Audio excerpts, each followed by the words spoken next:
Hey, Kirsten. Hi. So I'm in New York this week. I think you knew that. Yeah, that's a beautiful background you have there. Yeah, thanks. It's my mother's place. But anyway, over the last couple of weeks, I've talked about, vowels.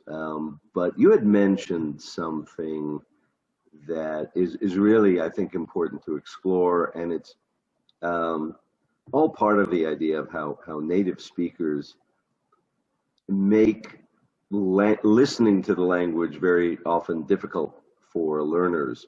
And you identified a particular set of sounds that can give our learners some difficulty. So, let's talk about that for a bit today. Sure, yeah. So I think that we had a video before about going to and gonna. We had coulda and shoulda. So this idea is that we bring two similar sounds together and blend it into one word. And what I wanted to bring up today is blending two words together where the first word, the last sound is similar to where the next word's first sound is. So if you have two of the same consonants at the end and then at the beginning of the next word, we're going to kind of put them together. So if you think of, let's see, well liked, we're not going to say well liked, we're going to say well liked. She is Exactly. Yeah. well liked in her school. Hmm. Absolutely. Absolutely. Yeah. And what is the one or two others along the same lines? Um, Mm. you know, So language is spoken, right? Language is spoken. yeah, yeah. So that's ends in an S, and then the next word starts with an S. So language is spoken, and then it also works in the way where if you have a Z sound and then an S sound, those are very similar sounds. So you're going to hear that kind of blending together. So if you have the word cheese sandwich, you might hear us say cheese sandwich, cheese sandwich. Yeah. And some people even say the word sandwich almost like sandwich, right? I mean, Yeah, yeah, yeah. I think That D gets replaced with an M, or like sandwich, or we just take the D out. I tend to take the D out, so it sounds almost like SAN, which sandwich. hmm. Yep. Yep. So So that's right. another idea there. Right. And then the other thing I wanted to bring up is, so we have the idea that when we say the words a or two, it's often said and ta. Hmm.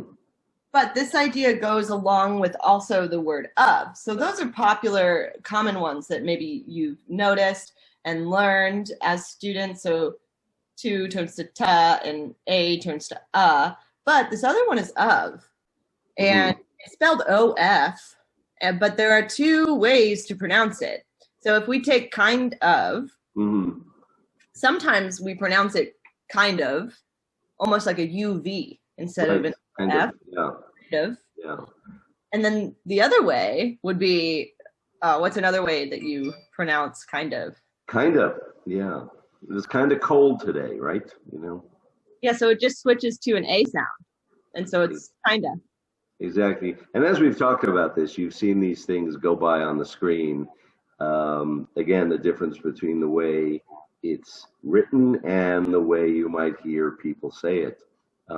Sort of is another one. Well, do you like that? Do you like that meal? Well, sort of, but well, sorta. Yeah. Mhm. And we especially would say it, I think we would say it like sorta if we have Mhm. another word after, right? We might say Yeah. sort of, Yes. or I sort of like it. I sort of like it. Yeah. Yes. And that's more of the A sound. And then another one, so I mentioned two. Let's say go to. I like to Mhm. go to the theater. A lot of times we say it like go to. I like to go to the Yeah. theater. Go to theater. Absolutely. And this Absolutely. Yeah. sound like go to, go to. And Yeah. that's a really strong feature of a New York City accent, which, yeah, I'm hearing every day now. Yeah, I'm gonna go to get some coffee. Yeah. And these are things to remember if you want to sound a little more native. Hmm. It not only is going to help you listening to listen for these, but if you want to make your words flow and your sentences flow naturally, this is an easy way. We take shortcuts in the English language. Well, Um, exactly, and it isn't, and that's precisely the point, isn't it? Is that what are we native speakers trying to do? We're trying to make our own speech a little bit more efficient and a little bit more flowing. So yes, we take these shortcuts, which, okay, I mean, I'm sure other languages do that as well, but it can be very hard for learners, and that's why we're covering this.